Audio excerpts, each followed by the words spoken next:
Oke, salam dan salam sejahtera. Dan ulasan saya adalah berkenaan dengan kenyataan yang dikeluarkan oleh Ketua Penerangan Bersatu, yaitu Lazali Idris. Dalam isu beliau menyifatkan Perdana Menteri Datuk Seri Anwar Ibrahim mengamalkan sikap terpilih berhubung usaha membenteras rasuah dan penyalahgunaan kuasa. Dan beliau berkata juga bahawa penentangan Anwar terhadap rasuah dan salah guna kuasa hanya membabitkan musuh politik sahaja, tetapi tidaklah rakan sekutu. Sikap Anwar terhadap membenteras rasuah dan salah guna kuasa memang terpilih. V. Sibakumar tidak boleh diambil tindakan kerana hanya disiasat bukan dituduh. Tetapi Ahmad Zahid Hamidi dituduh 47 kes pula, tidak dibuat apa juga. Sementara lagi nak ambil tindakan dan sebagai timbalan Perdana Menteri. Saya melihat kenyataan yang dikeluarkan oleh pimpinan Bersatu sekarang ni. Kerja dia menghentam kerajaan yang ada. Kerja dia mengatakan bahawa kerajaan yang ada, pimpinan Datuk Seri Anwar Ibrahim ini hanya membuat sesuatu yang terpilih.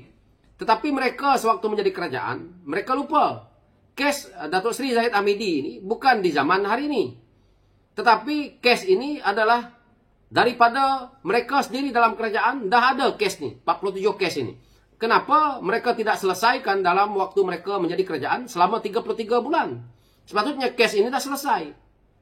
Jadi hari ini nak salahkan kerajaan yang ada dalam isu melantik sebagai timbalan Perdana Menteri yang mana membabitkan 47 pertuduhan. Saya sebagai rakyat biasa, saya rasa ramai rakyat di luar sana pun tidak bersetuju dalam isu ini sebenarnya. Tetapi kita tidak mempunyai pilihan. Sekarang ini, kalau kita tidak mengambil Presiden UMNO itu untuk menjadi timbalan Perdana Menteri, sedangkan parti mereka adalah komponen parti yang menyokong kerajaan hari ini. Jika beliau menarik sokongan, maka kerajaan ini tumbang. Apa pilihan yang ada? Jika pilihan ini dibagi kepada Perikatan Nasional, Perikatan Nasional juga akan mengambil Presiden UMNO ini untuk menjadi timbalan Perdana Menteri.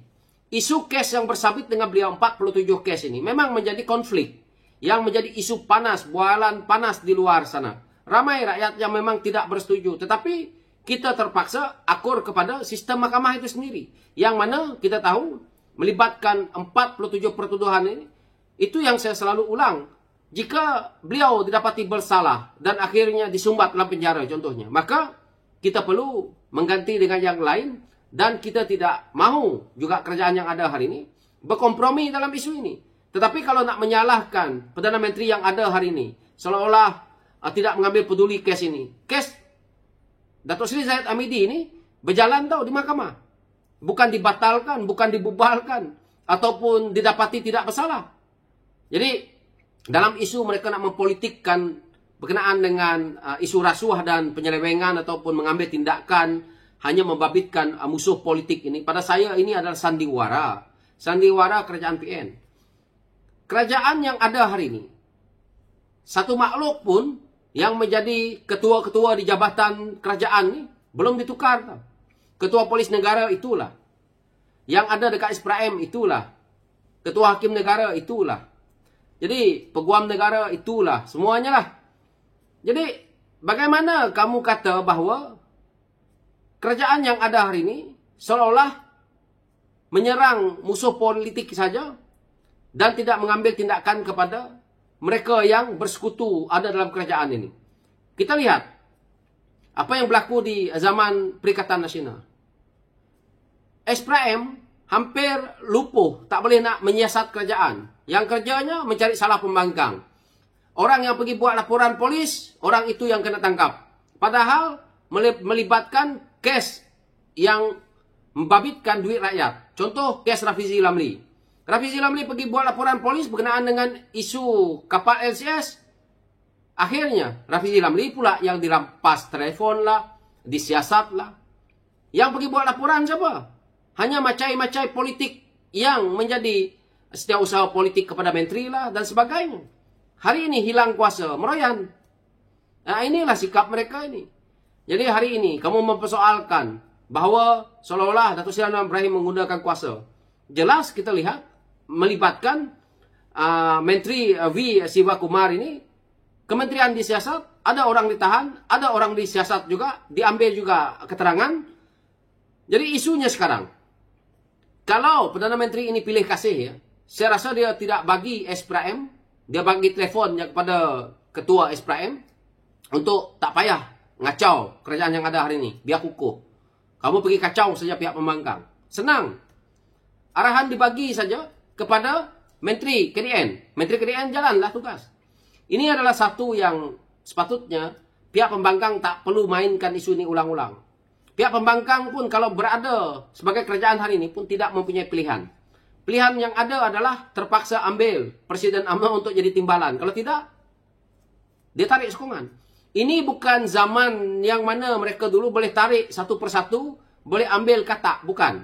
Hari ini adalah zaman menubuhkan kerajaan dengan apabila RUU Anti Lompat Parti itu telah pun diluluskan di parlimen. Jadi kita mahu atau tidak, beliau adalah ketua partinya. Presiden UMNO, pengurus Barisan Nasional. Jadi, apa pilihan yang ada? Itulah. Takkan kita nak ambil jin jadi timbalan Perdana Menteri. Jadi, kalau kita tidak letak ketuanya sebagai timbalan Perdana Menteri, kita letak orang lain seperti mana Perikatan Nasional dulu. Sebab itu boleh tumbang. Jadi, kita nak mengukuhkan kerajaan yang ada hari ini, itu perlu. Walaupun, daripada sisi dasarnya, saya sebagai rakyat tidak setuju. Tapi, kita tidak punya pilihan. Itu yang part dia. Jadi dalam isu mereka menyerang kerajaan yang ada hari ini, ini bukan ada faedah. Jadi mereka serang supaya rakyat nampak seolah-olah pilih kasih. Kita tengok kerajaan yang ada hari ini dengan kerajaan Tan Sri Muhyiddin Yassin. Ada tak kementerian yang disiasat? Tak ada. Ada tak anak menteri yang disiasat? Tak ada. Sehingga kan apabila kerajaan yang ada hari ini tup-tup anak bekas Menteri KDN, songlap minyak, subsidi minyak, minyak masak lagi. Tak sedih. Peruntukan subsidi ini untuk rakyat susah. Kamu orang menggunakan jawatan di atas, menggunakan anak kamu kerana kamu ada jawatan, untuk mengaut keuntungan daripada orang susah. Hari ini, rakyat tengok, berlambak tak minyak ada di luar sana. Tak ada isu pun. Tak lama lagi isu telur ini pun dah habis. Dan begitu juga isu-isu KWSP ini apabila ekonomi dah baik, tak ada lagi. Jadi hari ini bermainlah dengan pilih kasih lah dan sebagainya. Inilah kita tengok bahawa pimpinan yang ada di Parti Bersatu ni, mereka ketandusan idea. Mereka nak ekonomi bagus daripada kerajaan yang ada. Dia orang menyerang kerajaan. Menyerang mengatakan pendakwaan terpilih dah apa. Kalau Datuk Seri Anwar Ibrahim ataupun kalau kerajaan yang ada hari ini ataupun pegawai-pegawai SPRM tidak melakukan kerja hari ini dengan begitu cekap, dengan begitu pantas untuk melihat bukti-bukti yang ada selepas kerajaan Tan Sri Muhyiddin Yassin ini tumbang, kita akan kehilangan bukti-buktinya. Jadi hari ini kalau kita dapat tangkap mereka ni awal-awal, siasat mereka ni awal-awal, kita boleh buktikan. Supaya sebelum ini yang mereka cerita, integrity PN lah, PN best lah dan sebagainya, kita boleh buktikan bahawa apakah mereka ini telus. Apa yang diucapkan oleh Ketua Pembangkang baru-baru ini apabila diwawancara. Mengatakan Muhyiddin tak apa, tak masuk duit dalam akaun pribadi. Lebih baik dia masukkan ke dalam akaun parti.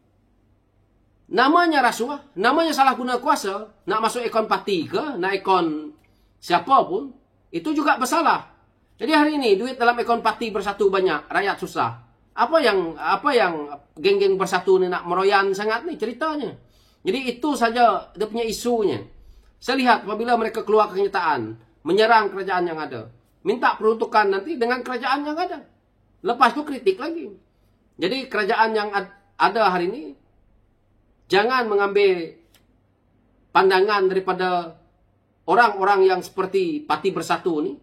Kerana tujuan mereka adalah untuk menumbangkan kerajaan yang dah terbentuk. Jadi dia akan merosakkan keseluruhan rakyat ni. Ekonomi jatuh dan sebagainya.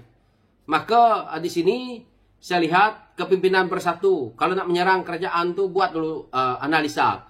Jangan mempersoalkan itu ini, tetapi kamu pun serupa. Walaupun kita lihat kerajaan ni hari ini macam ni, tidak mudah untuk tumbang. Kerana Parti Perikatan Nasional yang hanya ada 74 seat untuk nak membentuk kerajaan. Mereka berangan tu nak tumbang ke kerajaan dengan UMNO kah, Barisan Nasional kah, tarik sokongan. Mereka tahu parti-parti lain susah nak menarik sokongan. Kalau tarik sokongan pun tak cukup untuk mereka nak menambahkan lagi kekuatan. Jadi otak mereka hari ini adalah untuk kuncak-kacirkan kerajaan yang ada. Dan akhirnya apabila UMNO ataupun Barisan Nasional menarik sokongan, maka itulah pilihan mereka. Mereka jadi kerajaan lagi melalui pintu belakang. Jadi cara Perikatan Nasional mendirikan kerajaan memang dengan cara pintu belakang. Mereka tidak pernah nak mikirkan bagaimana PRU akan datang, kami berjuang sekali lagi. Jadi sikap ini yang mereka tanam dengan membuat fitnah, propaganda yang pada saya tidak menguntungkan. Lihat pembangkang, PHS, Pakatan Harapan menjadi pembangkang. Apabila selesai pilihan raya, maka kita akan membangkang benda-benda yang sewajarnya. Bukan menyerang sembrono dengan bukti-bukti yang tak ada. Tapi ini pemimpin PAS, pemimpin Bersatu, hanya mampu menyerang kerajaan yang ada dengan fakta-fakta yang semuanya fitnah, semuanya ke laut, semuanya tidak ada fakta yang jelas. Itu yang berlaku hari ini. Jadi saya lihat hari komen mereka, maka saya jawablah. So itu pencerahan saya berkenaan dengan isu ini. Sekian, terima kasih.